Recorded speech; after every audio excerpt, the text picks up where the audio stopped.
आरोप लगाया। बड़ा सवाल। प्रेमचंद मिश्रा जी कांग्रेस से हमारे साथ जुड़ चुके हैं, जूही सिंह जी समाजवादी पार्टी से जुड़ने वाली हमारे साथ, राजीव रंजन जी जेडीयू से हमारे साथ जुड़ चुके हैं, संजीव श्रीवास्तव जी वरिष्ठ पत्रकार हमारे साथ जुड़े हुए हैं और उमाकांत लखेड़ा जी वरिष्ठ पत्रकार इस वक्त हमारे साथ हैं। थोड़ी देर में राजीव जेटली जी भारतीय जनता पार्टी के प्रवक्ता भी हमारे साथ जुड़ेंगे। तो बड़ा सवाल जो आज हम आपके सामने प्रस्तुत कर रहे हैं वो अब आपके सामने रख रहे हैं, क्योंकि जिस तरह से अब परिस्थितियां निर्मित हो रही हैं ऐसा लगता है कि कांग्रेस के लिए आगे का रास्ता बहुत ज्यादा आसान नहीं है। तो बड़ा सवाल, मुख्यमंत्री बहाना है, 2019 निशाना है। जी हां, क्योंकि आज मुख्यमंत्री का चयन करना ही कांग्रेस के लिए प्राथमिकता नहीं है। दरअसल कांग्रेस को यह तय करना है कि 2019 में कौन मुख्यमंत्री सबसे ज्यादा सीटें दिलवा सकता है कांग्रेस के लिए। इसके साथ साथ कांग्रेस के लिए कितना मुश्किल होगा अपना वादा निभाना।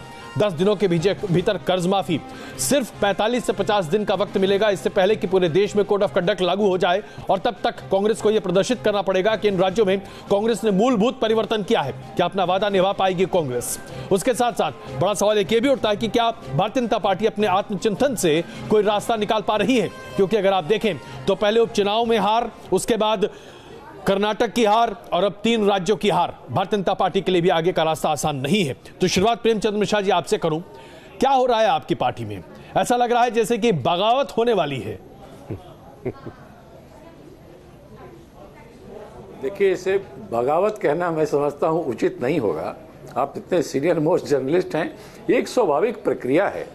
हर कार्यकर्ता अपने नेता को आगे बढ़ते देखना चाहता है, और कांग्रेस एक डेमोक्रेटिक पार्टी है। हमारे यहाँ बहुत स्तर पर चर्चा होने लगी, खासकर जब से राहुल जी ने अपना कमान अपने हाथ में लिया है पार्टी का। कई मामलों में वो विस्तृत चर्चा करते हैं, कार्यकर्ताओं से भी पूछना, कुछ स्वयंसेवी संस्थाओं से भी राय विचार करना। ये संगठन में हम लोग फील कर रहे हैं कहाँ कहाँ इन्वॉल्वमेंट होती है, बहुत सारे लोगों को इन्वॉल्व किया जाता है डिसीजन मेकिंग प्रोसेस में। तो आज मैं समझता हूँ कल ही परिणाम एक तरह से आया है, और अभी 24 घंटे 36 घंटे हुए हैं। हम जल्दी ही सबके सर्वानुमति के प्रयास हो रही है कि हमने जो वादा किया है, जो हमारा घोषणा पत्र है, उस पर हम कैसे इंप्लीमेंट करें और कितना जल्दी करें। प्रेमचंद जी, तो और चूंकि 10 सेकेंड, चूंकि मध्य प्रदेश की मैं बात करूं प्रेमचंद जी, अभी तक मध्य प्रदेश में सब कुछ ऐसा लग रहा था कि सुनिश्चित तरीके से चल रहा है, कोई दिक्कत नहीं थी। ज्योतिरादित्य सिंधिया जी से मेरी कल जब बातचीत हुई, उन्होंने कहा कमलनाथ जी का नाम मैंने खुद प्रपोज किया है। लेकिन आज देखिए भोपाल में जिस तरीके से ज्योतिरादित्य जी के लिए लोग न सिर्फ नारे लगा रहे हैं, बल्कि ऐसा लग रहा है कि ए.के. एंटनी ये रिपोर्ट लेकर वापस आए हैं कि कमलनाथ नहीं, ज्योतिरादित्य सिंधिया को मुख्यमंत्री बनाना चाहिए। तो आप बताइए इसको कैसे हम देखें? हम इसे बगावत ना भी कहें तो ये तो कह सकते हैं कि बिगुल बच चुका है। मैं इसे इस रूप में कहना चाहता हूं, जब आपके पास किसी प्रदेश में एक ही कद के, बड़े कद के कई नेता हों, तो कई बार निर्णय लेने में कई तरह के प्रक्रिया से गुजरना बेहतर होता है। हम एक अच्छी व्यवस्था की खोज में हैं जी, ताकि हमारा पर्पस जो है उन घोषणाओं को इंप्लीमेंट कराना और बेहतर शासन इन राज्यों में देना जहां भारतीय जनता पार्टी को परास्त करके हम सफल हुए हैं। जनता ने हमें मैंडेट दिया है, तो हमारा लक्ष्य वो है। इतना आसान नहीं होगा। मैं क्षमा चाहता हूं, मैं आपको बीच में रोक रहा हूं। मधुरेंद्र जिस वक्त हमारे साथ मौजूद है, मैं क्षमा चाहता हूं, मैं आपको बीच में रोक रहा हूं। यहाँ पर मधुरेंद्र यहाँ पर हमारे साथ मौजूद है, कांग्रेस मुख्यालय के पास है और तमाम जानकारी उनके पास है। मधुरेंद्र, ये बताइए क्या चल रहा है अंदर? खाने में मीटिंग तो जबरदस्त है, लेकिन क्या सोनिया गांधी जी और प्रियंका गांधी बाहर निकली या अभी तक स्थिति उहापोह की बनी हुई है?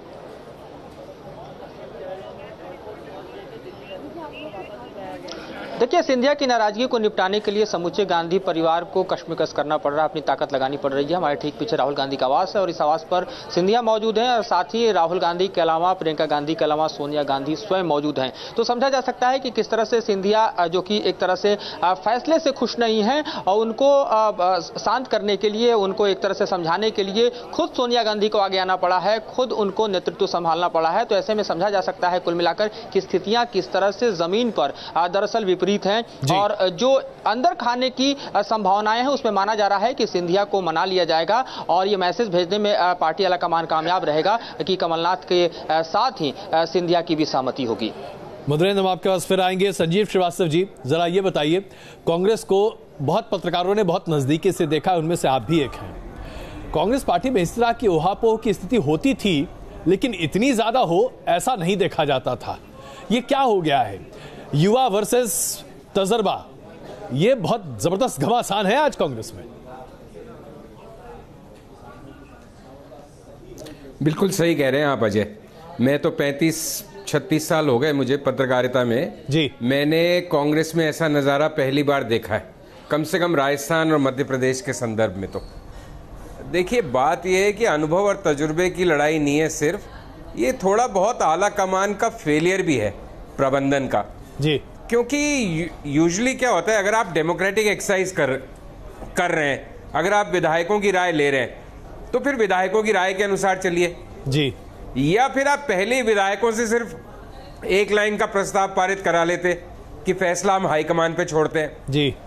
अब आपने विधायकों की राय ले ली और विधायकों की राय के विपरीत जाते हैं तो गले में घंटी, विधायकों के राय के समर्थन में जाते हैं तो सचिन पायलट बहुत ही उग्र मूड में बैठे हैं, अभी नाराज कोप भवन में दिल्ली में अपने घर में थोड़ी देर पहले तक, क्योंकि उस सचिन पायलट को लगातार 5 साल ये इंप्रेशन रहा जी, और गलत इंप्रेशन नहीं रहा होगा कि अगर वो अच्छा काम करेंगे जी तो उसका पुरस्कार मिलेगा, मुख्यमंत्री पद मिलेगा जी। दूसरी तरफ आपने गहलोत और पायलट दोनों को उम्मीदवार सा बना दिया, दोनों वहां पे 3 दिन बैठे रहे जी। तो अब गहलोत को भी इस स्टेज पे कैसे मना करें आप, क्योंकि अब उनकी बड़ी बेइज्जती हो जाएगी जी। तो ये थोड़ी मिसहैंडलिंग हो रही है। और मध्य प्रदेश का बड़ा सिंपल है, मध्य प्रदेश में कमलनाथ, दिग्विजय सिंह एक ग्रुप है, शायद विधायक भी उनके साथ हैं जी, लेकिन जनता में लोकप्रिय चेहरा ज्योतिरादित्य है जी। तो एक उलझन है, लेकिन कांग्रेस इस उलझन से निकल जाएगी जी। और दूसरी जो बात निकल तो जाएगी संजीव जी, मैं आपको बस एक सेकंड यहाँ रोक रहा हूँ, क्षमा चाहता हूँ इससे पहले कि मैं निकल जाएगी जी राजीव जी के पास चलूं, लेकिन कच्ची हो रही है, कच्ची हो रही है। प्रेमचंद्र मिश्रा जी, संजीव जी ने आज जाते जाते कह दिया कच्ची हो रही है, और यही बात है, आपकी पार्टी की बड़ी कच्ची हो रही है साहब। मतलब ये क्या है भाई, जीत मिली उसको जीत का सेहरा तो बांध लीजिए, उसमें भी कच्ची कर दीजिएगा। नहीं, मैं उनकी लास्ट में जो उन्होंने कंक्लूड किया उससे बस सहमत हूं जी कि मैं इसका भी एक बेहतर समाधान लेके सामने आएंगे और बहुत जल्दी ही आएंगे। और ये जो भी नेता जिनकी चर्चा आप कर रहे हैं ना जी, वो सब पार्टी के बड़े चेहरे हैं और सबका कमिटमेंट एक से बढ़कर एक है पार्टी के लिए जी। इसलिए कोई ऐसी गतिविधि हो ही नहीं सकती जिससे कांग्रेस को नुकसान हो। सबका कमिटमेंट है, अपने राज्यों में सबने अपना अपना ढंग से कंट्रीब्यूट किया है, कठोर परिश्रम किया सचिन पायलट ने एज 5 साल से एज अपोजिशन पार्टी के हेड के नाते, तो उसको कोई रूल आउट नहीं कर सकता है। तो जब लेकिन परिवार बैठा है तो सब एक तरह से एक सामंजस्य हो, एक बेहतर फार्मूला। लेकिन आप मानेंगे प्रेमचंद मिश्रा जी की बीजेपी के तुलना में एक बार फिर भारतीय जनता पार्टी को कहने का मौका मिलेगा कि देखिए सब कुछ परिवार ही करता है, क्यों राजीव जेटली जी यही कहेंगे ना आप? और वो तो कहेंगे, उनका काम है। मैं तो दूसरी बात कहेंगे, बेचारे हारे हैं, पहले कुछ तो बोलेंगे। परिवार ही कर रहा होता, अगर परिवार ही कर रहा होता तो ये नौबत थोड़ी आती। राजीव जेटली जी, राजीव जेटली जी, अगर राहुल गांधी फैसला ले ही लेता, मैं केवल इतना जी राजीव जी, हाँ मैं केवल इतना कहना चाहता हूं। देखिए, मैं इस बात से तो पूरी तरह सहमत हूं कि जितने भी इनके नेता हैं जिनके ऊपर कश्मकश है, वो सभी नेता कम से कम राहुल गांधी जी से बड़ा कद रखते हैं राजनीतिक तौर पर। अरे और दूसरी बात, तराना ही छोड़ दिया भाई। केवल ये देश की जनता देख रही होगी, ये अपनी आदतों से बात नहीं आ सकती। ये देश की जनता देख रही है। हार का फ्रस्ट्रेशन है ना, उसको अलग अलग ढंग से प्रकट करते हैं, ये हार का फ्रस्ट्रेशन है। अरे जो पूछा जा रहा है उसका जवाब दीजिए ना। आपके यहाँ मोदी सर्वगुण, आपके नेताओं को बड़ा बताना, इसमें आपको इसमें भी दुख होता है, ये तो बड़ी हैरान आश्चर्यजनक बात है। मैं भी तो आप ही के नेता को बड़ा बता दिया जाए, तो आप ही के नेता को आपके नेता से बड़ा बता रहा हूँ। चाहता हूँ मैं तो आप ही के, सुषमा स्वराज आप ही के पार्टी में है, सुषमा जी हमारी पार्टी में नहीं है, सुषमा जी आप ही के पार्टी में है। मैं तो बता रहा हूँ, आप सुषमा स्वराज बोल रहे थे, मैं तो सुन रहा था आपको। मैं तो कह रहा हूँ, आडवाणी जी का जो भी चुनौतियों के साथ बड़ी मुश्किल से जिसे आप जीत कह रहे हैं, वो पाने के बाद भी अगर ये प्रश्न देखने को मिल रहा है, आपका भी नाम, तो आपको पूरा मौका दिया बोलने के लिए। कह रहा हूँ कि आप भी मोदी जी से बेहतर पूरा मौका दिया। मिश्रा जी सुन तो लीजिए मेरी बात, आप भी। अच्छा राजीव जी, अरे सुन तो लीजिए। अच्छा राजीव जी, क्षमा कीजिएगा, इसीलिए कहता हूँ किसान कह रहे 9 दिन रह गए। प्रेमचंद जी और राजीव जी, प्रेमचंद जी और राजीव जी, 10 दिन के लिए क्षमा कीजिएगा, एक दिन तो आपके झगड़े में चला गया। प्रेमचंद जी और राजीव जी, राजीव जी चुटकी लीजिए, लेकिन इतने खुलेआम मत लीजिए भाई। हिसाब से आपने उनका धान खरीदना है, वो इंतजार कर रहा है। राजीव जी इतना चुटकी लीजिए, लेकिन इतने खुलेआम मत लीजिए। अब कोई मोदी जी के बारे में ऐसा कहेगा तो आपको भी तकलीफ होगी। लेकिन आइए इस बहस को हम जारी रखेंगे, लेकिन इस बीच जरा दिग्विजय सिंह क्या कह रहे हैं जरा देख लेते हैं। देखिए, उत्साही लोग हैं और उसमें ये क्या मालूम कौन सी पार्टी के हैं, कौन सी पार्टी के नहीं है, कितने कांग्रेस के सदस्य हैं कि नहीं है। शिवराज सिंह जी आभार यात्रा निकाल रहे हैं 15 तारीख से। अच्छा है, व्यस्त रहेंगे। और सर एक और सवाल आ रहा है कि अकाली दल जो है विरोध पे उतर गए हैं इनका, कमलनाथ जी का, कि बोलते हैं कि सिख दंगे में इनका हाथ था। अरे आज से 35 साल पहली घटना में ना तो उनके खिलाफ FIR है, ना चार्जशीट है, ना केस है, ना वो आरोपी हैं। ये भाजपा के लोग जब भी कमलनाथ जी का नाम आता है इस प्रकार का वो एक अभियान चलाते हैं। वो 85 से लेकर 90 तक मिनिस्टर रहे, 91 से लेकर 96 तक मिनिस्टर रहे, उसके बाद वे 2004 से 2014 तक मिनिस्टर रहे। तब किसी को ऐतराज़ नहीं था, फिर क्या दिक्कत है। और छिंदवाड़ा के अधिकांश सिख 100% सिख उनके समर्थक हैं। उन्होंने गुरुद्वारा के वहाँ पे उसमें पूरी सेवा की है। तो आपने देखा दिग्विजय सिंह जैसे ही आते हैं मंच पर कुछ न कुछ नया शिगुफा छोड़े जाते हैं। जूही सिंह जी, दिग्विजय सिंह ये कह रहे हैं कि मध्य प्रदेश में कांग्रेस कार्यालय के सामने जो प्रदर्शन हो रहा है उस प्रदर्शन में पता नहीं कौन है, हो सकता है बीजेपी के लोग भी हों। क्या आपको लगता है कि बीजेपी के लोग इस तरह से कांग्रेस के सामने आकर विरोध के प्रदर्शन कर सकते हैं, और वो भी पार्टी विशेष के नाम पर? अजय जी, ये तो दिग्विजय सिंह जी या भारतीय जनता पार्टी बता सकती है। हम इनका समर्थन कर रहे हैं कांग्रेस का, और इस पर कर रहे हैं कि किसान की कर्ज माफी तुरंत होनी चाहिए, रोजगार सृजन तुरंत होना चाहिए, और कानून व्यवस्था भी एक मुद्दा उठा था। दूसरी बात यह कि इस तरह के उहापोह तो हर दल में दिखाई देते हैं। हमारे यहाँ उत्तर प्रदेश में एक स्पष्ट मैंडेट था, फिर केशव प्रसाद मौर्य की तख्ती हटा दी गई, फिर योगी आदित्यनाथ प्रकट हो गए जो MLA भी नहीं थे, फिर उन्होंने या तो स्वयं घोषित कर दिया या नागपुर ने घोषित कर दिया, या MLA से तो राय मुझे नहीं लगता ली गई। तो हर पार्टी अपने आंतरिक निर्णय खुद करती है। ये कांग्रेस का मसला है, और मुझे उम्मीद है कि जल्दी ही ये सुलझा लेंगे, क्योंकि समय निकलता जा रहा है और अब घोषणा पत्र को लागू करना है। हमारी जिम्मेदारी है कि एक सहयोगी पार्टी की तरह जहां हम कहीं कहीं सपोर्ट दे रहे हैं, घोषणा पत्र लागू हो। जी अजय जी। राजीव रंजन जी, आपकी पार्टी में भी आंतरिक लोकतंत्र काफी महत्व दिया जाता है। आपकी पार्टी में भी खींचतान जबरदस्त चलती रहती है और इसमें कोई दो राय नहीं है, और कई बार आपने खुद भी इसे देखा है। तो ये जो हो रहा है कांग्रेस में सामान्य है आपके हिसाब से, या सामान्य बिल्कुल नहीं है जैसा भारतीय जनता पार्टी चाहती है? क्या भरोसा कर लें?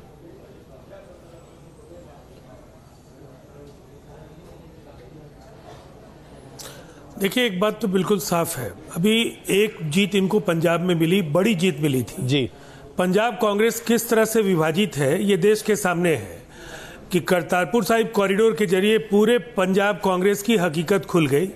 दोनों एक दूसरे के खिलाफ जिस तरह के शब्दों का प्रयोग कर रहे हैं जी, वो अपोजिशन के लीडर्स के बारे में भी रूलिंग पार्टी के लोग नहीं करते हैं।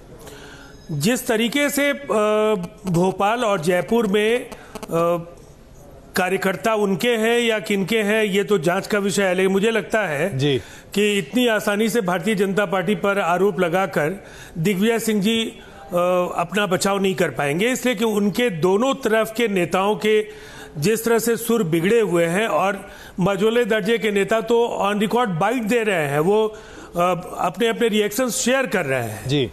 दूसरी तरफ एक बात बिल्कुल साफ है, ये जीत इतनी बड़ी नहीं है कि 2019 में बहुत सारे गुटबाजी के बाद भी आप इस सिलसिला को जारी रख पाएंगे। ये बहुत ही मुश्किल की जीत है, और गिनती के सदस्य इधर से उधर हैं। तो ये एक जो 2019 को लेकर आपके हिसाब से आप मशवरा दे रहे हैं कांग्रेस को कि संभल कर चले, कांग्रेस पर नियंत्रण पाना ही होगा उनको। और अब तो पूरा परिवार एक जगह एकजुट है। प्रियंका जी भी लंबे समय के बाद सार्वजनिक तौर पर उनकी सामने दिख रही हैं कि वो फैसलों में शामिल हैं जी। और अब सोनिया जी और राहुल गांधी मिलकर के भी अगर आज शाम तक रात तक अगर इस पर फैसले पर नहीं आ पाते हैं जी, तो डैमेज कंट्रोल मुश्किल होगा। चलिए प्रेमचंद जी, इससे पहले कि आप अपनी प्रतिक्रिया रखें, आइए जरा हम देखते हैं कि राजस्थान में क्या चल रहा है। मोहित इस वक्त हमारे साथ मौजूद हैं। मोहित, अब गहलोत को लेकर स्पष्टता है या सचिन पायलट जैसा कि अभी संजीव कह रहे थे को भवन में बैठे हुए हैं और उसकी वजह से काफी दिक्कतें हो सकती हैं? देखिए, इस वक्त मैं अशोक गहलोत के आवास पर हूं और आपको बता दूं कि दोपहर तक ये फाइनल हो चुका था कि अशोक गहलोत ही सूबे के मुख्यमंत्री होंगे। उसके बाद सचिन पायलट नाराज हो जाते हैं। उन्होंने कहा कि अगर हमें मुख्यमंत्री नहीं बनाया गया तो दिक्कत हो सकती है, कई विधायक पार्टी से बाहर जा सकते हैं। लिहाजा दोबारा बैठक बुलाई गई और इस बैठक में आपको बता दें कि राहुल गांधी, सोनिया गांधी, प्रियंका गांधी, अहमद पटेल, ए.के. एंटोनी जैसे तमाम बड़े नेता बैठे हुए हैं और चर्चा इस बात पर कर रहे हैं कि आखिर बीच का रास्ता क्या निकाला जाए। लेकिन जो हमको सूत्रों के हवाले से खबर मिल रही है कि आला कमान ने पहले ही अशोक गहलोत का नाम फाइनल कर दिया था, उसके बाद से ही सचिन पायलट नाराज है। अब यही देखना होगा कि सचिन मानते हैं कि नहीं। जी चलिए, बहुत धन्यवाद इस जानकारी के लिए। एक बार फिर मैं आपके पास आऊं संजीव, सचिन मानते हैं कि नहीं, ज्योतिरादित्य सिंधिया मानते हैं कि नहीं, ये क्या हो रहा है कांग्रेस में? क्या ये वाकई में पहले कभी देखा आपने? और अगर नहीं देखा, अब जो हो रहा है कांग्रेस में, तो 19 में क्या होगा फिर? नहीं, 19 में तो कोई नहीं होगा। 19 में तो ऐसी स्थिति बनने वाली नहीं है शायद जी, कांग्रेस का प्रधानमंत्री पद का उम्मीदवार और 2-4 खड़े हो जाए जी। तो मुझे ऐसा ही लगता 19 में क्या। लेकिन ये जरूर है कि जो माहौल बन रहा है भोपाल में जी और जयपुर में जी, वो 2019 में अगर राजस्थान और मध्य प्रदेश से कांग्रेस को अच्छी संख्या में लोकसभा सीट्स जीतनी है जी, तो उसकी नींव सही नहीं रखी जा रही है। थोड़ी बहुत नाराजगी समझ में आती है जी, थोड़ी बहुत महत्वाकांक्षा, एम्बिशन भी समझ में आती है जी, लेकिन ये कुछ ज्यादा हो रहा है। और उसकी प्रॉब्लम ये है कि मैं उसके लिए थोड़े हद तक हाईकमान को जिम्मेदार मानता हूं। एक तो मेरे सारा टॉक बैक वापस आ रहा है अजय, मैं अभी उसको ठीक कराता हूं। इस बीच में जरा प्रेमचंद जी से इसकी एक छोटी प्रतिक्रिया ले लूं। तो प्रेमचंद जी, लेकिन घूम फिर के चीजें आप केंद्रीय नेतृत्व पर आ रही है जी। प्रेमचंद जी, मैं बहुत प्रसन्न हूं कि संजीव जी भी इतने चिंतित हैं। तो कांग्रेस पार्टी के लेकर इतना चिंता होना एक पॉजिटिव साइन है कि लोगों की अपेक्षा कांग्रेस से है, कांग्रेस नेतृत्व से है। मैं उनकी चिंता का सम्मान करते हुए उन्हें यह आश्वस्त करता हूं, हम जल्दी ही तीनों राज्य में एक बेहतर चीफ मिनिस्टर और एक जो बेहतर राजनीतिक प्रबंधन हो सकता है वो हम करने जा रहे हैं। हमारा कमिटमेंट उन वादों पर है जो हमारे दूसरे जितनी मुस्कुराहट के साथ वो सहजता के साथ चाहते हैं कि हम लोग किसानों का, क्या यही स्थिति है? छोटी टिप्पणी की मुझे ब्रेक लेना है। उमाकांत जी, देखिए प्रेमचंद जी के साथ हम बिहार में पदयात्रा कर चुके हैं किसी जमाने में जी, मैं उनकी बात से सहमत हूँ। देखिए कांग्रेस के पास ये जो एक तो मैं ये मानता हूं कि राहुल गांधी का एज ए कांग्रेस अध्यक्ष जी एक नया अवतार हुआ है, ये जो जीत हुई है जी जी। और दूसरा ये है कि सारे देश दुनिया की निगाहें उन पर लगी है। राहुल गांधी अपने भाषणों में तमाम पिछले साल उनके अधिवेशन के हम बैठे हुए थे, उनका कहना था कि कांग्रेस को अपने कार्यकर्ता की दिल की आवाज सुननी पड़ेगी जी, दिल की आवाज से फैसले करने पड़ेंगे। अभी भी उन्होंने कल कहा कि ऐप्स के जरिए कार्यकर्ता बताएं कि क्या होने वाला है। तो देखिए वो एक नैरेटिव, कांग्रेस के नैरेटिव्स को चेंज करना चाहते हैं और वो एक चाहते हैं टू वे ट्रैफिक रहे। लेकिन मैं संजीव जी की बात से सहमत हूं कि टू वे ट्रैफिक जो है, मतभेद कांग्रेस में 30 साल से तो हम ही कांग्रेस कवर कर रहे हैं, मतभेद होते थे, लेकिन उन मतभेदों को पब्लिकली बताना जी ये पहली बार हो रहा है। और मुझे लग रहा है कि ये एक बहुत बड़ी चैलेंज है कांग्रेस पार्टी के लिए कि ये जो 3 राज्यों की सरकारों को, टू वे ट्रैफिक की बात की, टू वे ट्रैफिक में हादसे सबसे ज्यादा होते हैं और शायद कांग्रेस को इन हादसों से बचना पड़ेगा। हाँ। हम आपको ये बता दें कि बहुत ही विकट स्थिति है। दौसा में सचिन पायलट के समर्थकों ने नेशनल हाईवे को जाम कर दिया है, वहां पर आगजनी भी की जा रही है, तोड़फोड़ हो रही है। यह तस्वीरें अभी आप अपने स्क्रीन पर देख रहे हैं, यह दौसा हाईवे की तस्वीरें हैं। जयपुर से आगरा जोड़ने वाला यह हाईवे, जहां दौसा में ट्रैफिक को रोक दिया गया है। सड़कों पर सचिन पायलट के समर्थक उतर पड़े हैं और लगातार नारेबाजी कर रहे हैं। यह है राजस्थान का मौजूदा हाल। याद कीजिए कुछ ऐसी ही तस्वीरें उस वक्त देखने को मिली थी जब समाजवादी पार्टी की सरकार सत्ता में आई थी और अखिलेश यादव को मुख्यमंत्री बनना था। लेकिन उस वक्त मुख्यमंत्री की घोषणा के ऐलान के साथ या उससे पहले ही दरअसल समाजवादी पार्टी के समर्थक काफी उग्र हो गए थे और उसकी काफी निंदा भी हुई थी। लेकिन यहां पर जो हो रहा है यह कांग्रेस के लिए अच्छे संकेत नहीं है। अगर आप सोच रहे हैं कि सिर्फ राजस्थान में है तो ऐसा नहीं है। मध्य प्रदेश में भी कमोबेश यही हालात हैं। मध्य प्रदेश में भी लगातार विरोध के स्वर बुलंद हो रहे हैं, वहां से भी हिंसा की खबरें आ रही हैं, प्रदर्शन सड़कों पर हो रहा है और मध्य प्रदेश में भी भोपाल में खास करके स्थिति विकट बनी हुई है। उधर छत्तीसगढ़ में जहां पर इस तरह की अभी तक कोई बात सामने नहीं आई थी, वहां पर भी मुख्यमंत्री के दो चेहरों के बीच में लड़ाई इतनी जबरदस्त है कि अब सड़कों पर प्रदर्शन हो रहा है। क्या कांग्रेस यही तस्वीर जनता के सामने प्रस्तुत करना चाहती है कि यह कांग्रेस एकजुट कांग्रेस नहीं है, यह विभाजित कांग्रेस है? क्या यह लोकतंत्र है? हमारे साथ राजीव जेटली जी बीजेपी से, प्रेमचंद मिश्रा जी कांग्रेस से, जूही सिंह जी समाजवादी पार्टी से, राजीव रंजन जी जेडीयू से, संजीव श्रीवास्तव जी वरिष्ठ पत्रकार, राहुल देव जी और उमाकांत लखेड़ा जी इस वक्त मौजूद हैं। प्रेमचंद मिश्रा जी, भाई लोकतंत्र की प्रकाष्ठा हो गई आपकी पार्टी में, अब तो सड़कों पर भी प्रदर्शन हो रहा है, इसे भी आप लोकतंत्र कहेंगे? प्रदर्शन करना तो लोकतंत्र का ही हिस्सा है, लेकिन पार्टी पॉलिटिक्स को लेकर संगठन में या किसी सरकार में क्या भागीदारी हो किसकी नहीं हो जी, उसके लिए मैं नहीं समझता हूं कि इस तरह के प्रदर्शन की कोई आवश्यकता होती है। ये जिनके भी समर्थक हैं, मैं स्पष्ट कर दूं, उनके नेता तो नहीं कहा होगा कि भाई तुम ऐसा करो। प्रेमचंद जी, एक आदमी कोप भवन में बैठा हुआ है, एक आदमी सोनिया गांधी और राहुल गांधी के सामने बैठकर अपने आप को मनवाने में लगा हुआ है, दो आदमी आपस में सिर फुटौल कर रहे हैं छत्तीसगढ़ में। भाई ये कौन सा लोकतंत्र है? देखिए, अगर प्रमुख नेता आपस में विमर्श कर रहे हैं तो ये चिंता की बात नहीं है, इसका मतलब समाधान निकाला जा रहा है। ये अच्छे संकेत हैं कि प्रेमचंद जी, अगर ये अच्छे संकेत है तो मैं आपको अभी रायपुर का हाल बता देता हूं। मेरे सहयोगी आदित्य इस वक्त हमारे साथ मौजूद हैं। आदित्य, बताइए क्या चल रहा है छत्तीसगढ़ में, कहां का प्रदर्शन और तमाशे हो रहे हैं? भूपेश बघेल के घर के बाहर में कार्यकर्ता आपस में भिड़ गए, काफी ज्यादा मारपीट हुई, पुलिस बल वहां पर तैनात करना पड़ा। टीएस सिंहदेव को अपना घर छोड़कर आरकेसी, आप देख सकते हैं मैं जिस जगह पर मौजूद हूं, ये राजकुमार कॉलेज है और इसी जगह पर टीएस सिंहदेव फिलहाल मौजूद हैं और साफ कह दिया गया है, ताला लगा दिया गया है कि कोई भी विधायक आए, कोई भी आए, लेकिन अंदर न जाने दिया जाए। तो कुल मिलाकर देखिए, दोनों तरफ से सिर फुटौल की स्थिति है। भूपेश बघेल अपना दावा ठोक रहे हैं, टीएस सिंहदेव को यह लग रहा है कि उनका नाम लगभग तय है।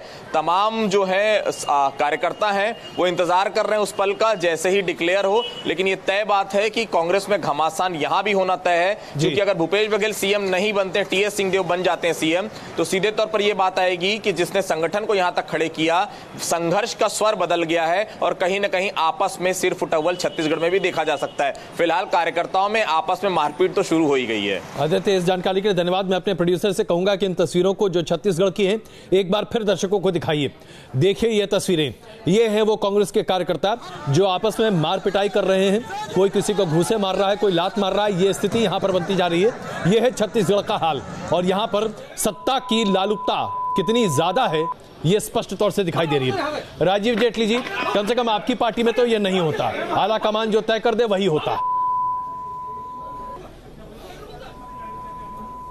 देखिए, हम तो हाथ जोड़ के विनती करेंगे, जिस प्रदेश को हमने अपने खून पसीने से सींचा है, ईमानदारी से वहाँ के मुख्यमंत्रियों ने वहाँ के किसानों का उत्थान किया है, इस तरह की सत्ता की भूख के अंदर उन किसानों को ना मारा जाए, उन आम नागरिकों को ना मारा जाए। जिस तरीके से आज सुबह जोधपुर के अंदर बस वहाँ की बसें तोड़ दी गई, स्कूटर तोड़ दिए गए, लोगों को परेशान किया जा रहा है। जिन लोगों ने आपको वोट दिया उनका क्या कसूर था? मुख्यमंत्री का निर्धारण आपने करना है, उन लोगों ने तो अपना वोट दे दिया। वो अलग बात है कि आपको कम वोट मिला, वहां पर 60%। प्रेम शुक्ला जी, जवाब दीजिए इसका। तो पहले ही कह रहे हैं, आम जनता ने क्या गलती की आपको वोट देकर? जो परिणाम आए उन परिणामों को स्वीकार करते हुए ईमानदारी से उस किसान की सुध लीजिए, उस जनता की सुध लीजिए, उस युवा की सुध लीजिए। वो अलग बात है कि राहुल गांधी जी अभी परिपक्व नहीं है, इतने बड़े नेता नहीं बने, उन्हें। प्रेम शुक्ला जी इसका जवाब दीजिए, फिर मैं जूही सिंह जी के पास जा रहा हूं। प्रेम शुक्ला जी, जल्द इसका जवाब दीजिए। राहुल जी, मैं अपने बीजेपी के मित्र को बहुत प्रशंसा कर रहा हूं कि आज सत्ता से बाहर आने के बाद इन्हें किसानों की कितनी चिंता हो गई है। आप भरोसा रखिए, सरकार का गठन होते ही जो वादा राहुल जी ने किया है वो सब हम समय सीमा के अंदर पूरा करके राज्य की जनता को देंगे। वो हमारा कमिटमेंट है। 2500 रुपए के हिसाब से आपने खरीदनी है, वो इंतजार कर रहे हैं आपकी। ठीक है, आपके जूतम बाजार नहीं देखना चाहते हैं। हाँ, नहीं, उन्होंने लगता है आपको फोन करके बताया है कि मैं इंतजार कर रहा हूँ। क्या कसूर है उन बेचारों का? नहीं, क्या कसूर है उन आम नागरिक का? जिन शब्दों का चुनाव करके जिन शब्दों का प्रयोग आप कर रहे हैं ना, वो शब्द, जिन शब्दों का प्रयोग कर रहे हो, बता रहा है कितने फ्रस्ट्रेशन में बीजेपी आ गई है। हम उनको रिप्रेजेंट कर रहे हैं, हम उन लोगों को रिप्रेजेंट कर रहे हैं जिन लोगों का उत्थान वहां के मुख्यमंत्रियों ने किया। जूही सिंह जी, आंसू निकलते। जूही सिंह जी, कांग्रेस और भारतीय जनता पार्टी के प्रवक्ता तो आपस में भिड़ रहे हैं, लेकिन मैं आपसे जानना चाहता हूँ जी, जूही सिंह जी प्लीज आप बताइए। अजय जी अजय जी, भारतीय यहाँ तो समर्थक भिड़ रहे हैं ना। भारतीय जनता पार्टी तो सरकार द्वारा ही दमन करती है जनता का। बुलंदशहर का सीन आप देख लीजिए। लखनऊ में यदि कोई अधिकार के लिए खड़ा होता है, उसके ऊपर पुलिस की लाठी, डंडे, जेल, सभी कुछ तो ये करते हैं। और आज जो ये हमारे भाजपा के मित्र हैं जो हाथ जोड़कर प्रार्थना कर रहे हैं, ये प्रार्थना नहीं कर रहे हैं, ये एक मैसेज ऐसा है। चुप रहिए, आप धमकाइए मत मिस्टर, अभी आप हार चुके हैं। अपनी हार स्वीकार करके थोड़ा तो चुप रहिए, थोड़ा तो जनादेश का बहुत अच्छा काम कर रहे हैं। लड़ाई आपने आप भी अपना पार्टिसिपेशन कीजिए वहां पर। अजय जी, आपने ये कैसे कह दिया कि समाजवादी पार्टी में जब हमको मुख्यमंत्री बनाना था तो इस तरह के आपको सीन्स दिखाई दिए, और ये एक बहुत शरीफ पार्टी है, झूठ बोलकर सत्ता में आते हैं, लोगों का। मैंने किसी को सर्टिफिकेट नहीं दिया, लेकिन जो उस वक्त हुआ था, अभी आपको भी याद होगा जूही जी, समाजवादी पार्टी की सरकार बनी थी उत्तर प्रदेश में, और उस दिन एक दिन बहुत जबरदस्त उत्पात मचा था। कब मुख्यमंत्री की लड़ाई हुई? मैंने ये नहीं कहा कि मुख्यमंत्री की लड़ाई हुई थी, मैंने ये कहा था कि समर्थकों की उत्तेजना जो दिखाई दी थी, वही उत्तेजना आज सड़कों पर कांग्रेस की दिखाई दे रही है। मेरा ये तात्पर्य था। जी तो जरा इनकी उत्तेजना, इनकी भी तो देख लीजिए। भारतीय जनता पार्टी के जो हमारे मित्र इस पैनल पर बैठे हैं, इतने हतोत्साहित ना और धमकाए मत और लोगों को भड़काए मत। राजीव जी, आप धमकाइए मत, कम से कम न्यूज नेशन के शो पे मत धमकाइए राजीव जी। तो बचा रहा हूँ उन लोगों को। आप तो कह रहे हैं कि अधिकार है हमारा, जीतने के बाद हम ऐसी हरकतें करते हैं। थोड़ी हम बैठे जाइए, कांग्रेस के कार्यकर्ताओं से हाथ जोड़कर विनती कर रहा हूँ, किसको वोट दिया, किसानों की सुन लीजिए, वहाँ के आम जो उत्तर प्रदेश में आपने उन्हें घरों से जो एब्सेंट मुख्यमंत्री है ना योगी आदित्यनाथ, जो उत्तर प्रदेश में नहीं है और रोज महिलाओं के साथ अत्याचार होता है, रोज शिक्षा मित्रों पर आप लाठी डंडा चलाते हैं, कैनन चलाते हैं, भ्रष्टाचार की हो गई है अति, उस पर थोड़ा ध्यान दीजिए। जी राहुल जी, आप जरा जेटली जी चुप ही रहिए, जवाब नहीं दिया जा रहा आपसे। एक ही दिन में हालात खराब हो गया। जूही जी और राजीव जी, आप दोनों के बीच में मैं क्षमा चाहता हूँ, प्लीज जूही जी और राजीव जी, जूही जी और राजीव जी, आइए जरा चर्चा को आगे बढ़ाते हैं। राहुल देव जी, आज जो स्थिति बन रही है, निर्मित हो रही है, हम मुख्य मुद्दा हमारी बहस का दरअसल आज ये था कि कैसे कांग्रेस अपने तमाम वायदों को पूरा कर पाएगी। क्या ये आसान है? क्योंकि लोकसभा के चुनाव शुरू होने में बहुत ज्यादा वक्त नहीं है और कोड ऑफ कंडक्ट लगने में 40 से मैक्सिमम 50 दिन का वक्त होगा। इससे ज्यादा का वक्त कांग्रेस की सरकार को मिलेगा नहीं। आप आशान्वित है कि कांग्रेस जनता तक इस संदेश को पहुंचा पाएगी कि हमने जो वायदा किया उसे पूरा कर रहे हैं? नहीं, निसंदेह ये एक बड़ी विचित्र स्थिति है कि कांग्रेस को सचमुच इन 3 राज्यों में बहुत कम समय मिलने वाला है और 2 महीने में तो अगर 50 दिन को 60 दिन भी कर ले तो 2 महीने में तो पूरी नीतियां बनाने में भी समस्या होती है। तो जो चुनाव पत्र में आपके घोषणा पत्र में आपने घोषणाएं की हैं उनमें और बनी हुई सरकार द्वारा नीति की घोषणा में भी कई महीने लग जाते हैं, कई बार 1 आध साल भी लग जाता है जी। तो ये निश्चय ही बहुत विचित्र स्थिति और कठिन स्थिति है कांग्रेस के लिए। और अगर उसने कुछ नहीं किया, जो लोगों को महसूस नहीं हुआ फर्क, प्रशासन में अंतर, काम की संस्कृति में अंतर, भ्रष्टाचार में अंतर, और जिनको राहत चाहिए उनको राहत अगर नहीं मिली तो फिर एक मोहभंग होगा और बीजेपी का जो अपने वो रहना, जो उसकी शक्ति है वो रहने वाली है जी। हमें ये नहीं भूलना चाहिए कि बीजेपी इन 3 जगह हारी जरूर है, लेकिन उसका मत प्रतिशत उतना नहीं घटा है। वो अब भी इन सभी राज्यों में एक मजबूत पार्टी बनी हुई है, उसकी मशीनरी पूरी बनी हुई है। तो ये मान लेना कि जो कुछ इन विधानसभा चुनाव में हुआ वही लोकसभा में होगा, ये भी मैं समझता हूं कोई भी ऐसी नादानी नहीं करेगा, कांग्रेस भी ये नहीं करेगी। इससे पहले कि प्रेम चंद मिश्रा जी इसका जवाब दें, संजीव जी मैं आपके पास आऊं, लेकिन राजीव जी छोटी सी बात बोलना चाहता हूं। राजीव जी 1 मिनट, मैं राजीव रंजन जी की बात कर रहा हूं। राजीव रंजन जी, ये बताइए कि आपके सरकार भी आज बहुत लोकप्रिय सरकार नहीं है, हम सब जानते हैं, वहां भी दिक्कतें हैं, काफी दिक्कतें चल रही हैं, लेकिन वायदे करके पूरा न कर पाना यह कितना मुश्किल होता है, क्योंकि आप भी इसे झेल चुके हैं। कई वायदे आपकी सरकारों ने भी किए हैं, न पूरा कर पाने की स्थिति में क्या बैकलैश होता है सर?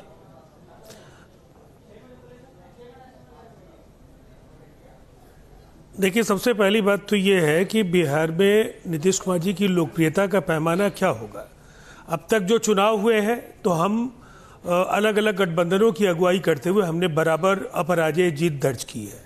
अब जो 2019 के चुनाव में जनता का जो भी आशीर्वाद होगा उसके आधार पर अगर आप ये कहें कि हमारे यहाँ सब कुछ ठीक नहीं चल रहा है तो 2019 के बाद हम लोग इस पर बात करेंगे। अभी तो नीतीश कुमार जी के नेतृत्व में हमने जो भी वायदे किए, 7 निश्चय के जरिए देखिए बिहार का कायाकल्प हो गया है। गांव में जिस तरह से सड़कें बन रही हैं और जिस तरह से आप घर घर नल पहुंचाने का काम, बिजली पहुंचाने का काम, ये बुनियादी सवाल, जिन सवालों को आज़ादी के 70 वर्षों में, पिछली नीतीश कुमार जी के 13 वर्षों के कार्यकाल में जो कुछ भी बिहार में हुआ है, 3 टर्म सत्ता में रहने के बाद भी आप अभी तक सड़क बनवा रहे हैं, यही बताता है कि आपकी सरकार वहां क्या कर रही है। खैर राजीव जी, मैं इस पर नहीं जाना चाहता क्योंकि आज मुद्दा कांग्रेस का है, लेकिन मैं आपसे सिर्फ इतना जानना चाहता था कि बैकलैश क्या होता है। बैकलैश क्या होता है ये बता दीजिए सिर्फ आप, क्योंकि आप जानते हैं कि बैकलैश का मतलब क्या है। देखिए, बैकलैश तो आपको दिख रहा है, बैकलैश तो दिख रहा है। कांग्रेस को सत्ता में बने रहने की आदत खत्म हो गई है। ये सूखा खत्म तो हुआ है, लेकिन सत्ता में रहने की आदत खत्म होने से जो परेशानियां हैं वो दिख रही हैं। जिस तरह के छत्रप, आप क्षेत्रीय पार्टियों के छत्रप कह रहे हैं, इनके छत्रप तो एक एक प्रदेश में 2-2, 3-3 छत्रप हैं, और इन छत्रपों का जो अहंकार है जी, वो दिख रहा है कि जो संगठन की सामूहिक शक्ति है वो पूरी तरह से वो नकार रहे हैं और केंद्रीय सत्ता को भी चुनौती दे रहे हैं। तो ये कांग्रेस के लिए मुश्किल घड़ी है। मैंने कहा ये डैमेज कंट्रोल, प्रेमचंद मिश्रा जी, कांग्रेस के लिए मुश्किल घड़ी है, और उसके साथ साथ आपने अभी सुना कि राहुल देव जी की टिप्पणी क्या थी। प्रेमचंद मिश्रा जी, देखिए, जो चिंता यहाँ हमारे पैनलिस्ट प्रकट कर रहे हैं उनके अपने अपने विचार हो सकते हैं। कांग्रेस पार्टी इस तरह के कई बार इस तरह के दौर और परिस्थितियों को हमने देखा है और हमने अपने नेताओं को बैठाकर उसका सामंजस्य निकाला है।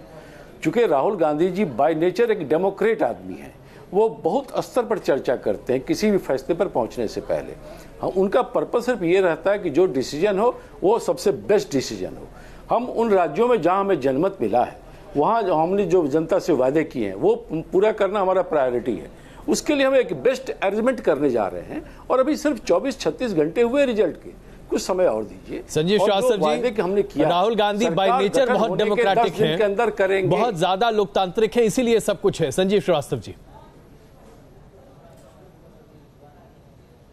देखिए, थोड़ी मिसहैंडलिंग हो रही है कांग्रेस में, तो मैं पहले कह चुका हूं। और जिस तरीके से नेता का चयन हो रहा है जी, अगर वो नहीं होता तो बेहतर है। लेकिन अब मैं दूसरे मुद्दे पे आ जाता हूं, क्योंकि अगर मैं उस विषय की बात करूंगा then I will be repeating myself. दूसरा मुद्दा जो है उससे मैं थोड़ी नाइत्तफाकी रखता हूं आपके सवाल से भी।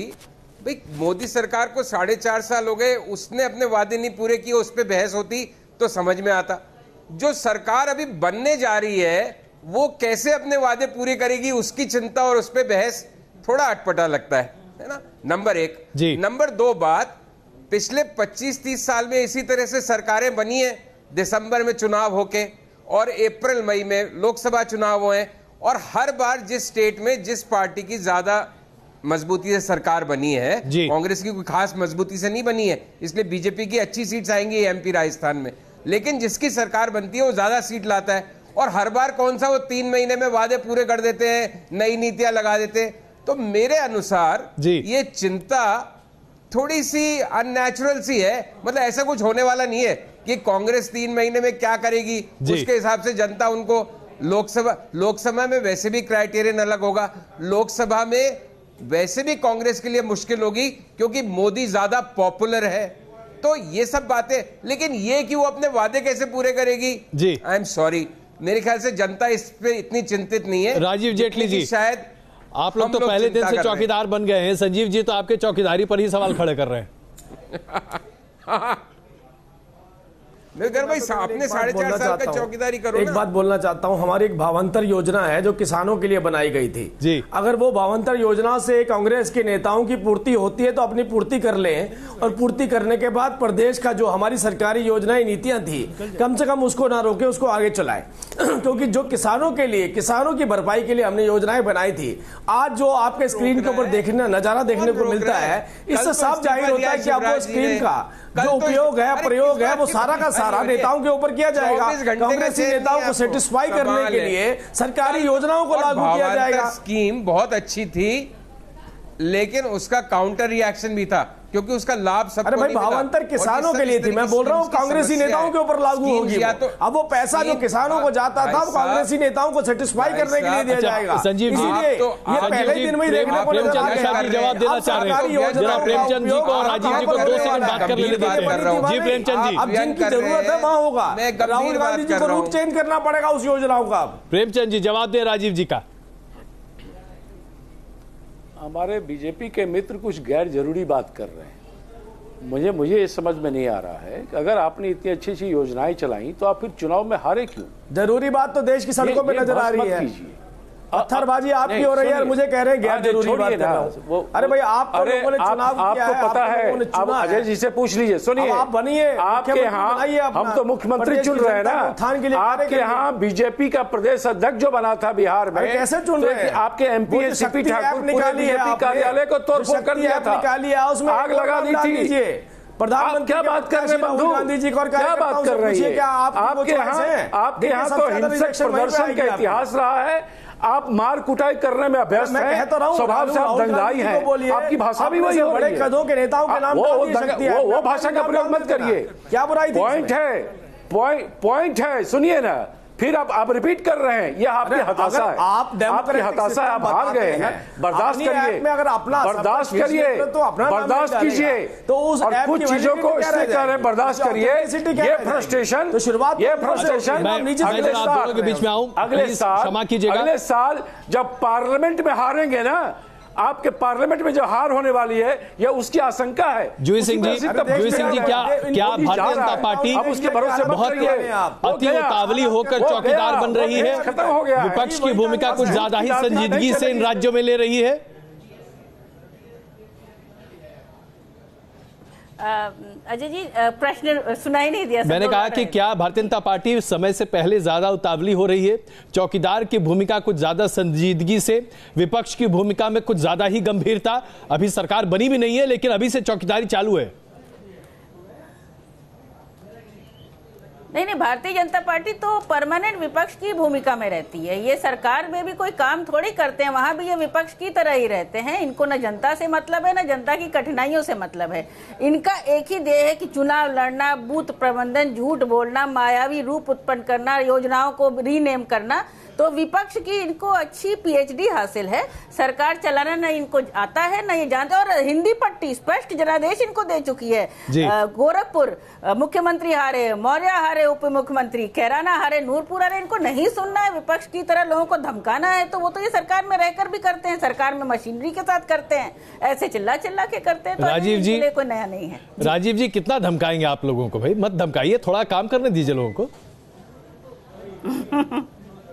ऐसा लगता है कि राजीव जी इस वक्त, हाँ जी जनता को माफ कर दीजिए।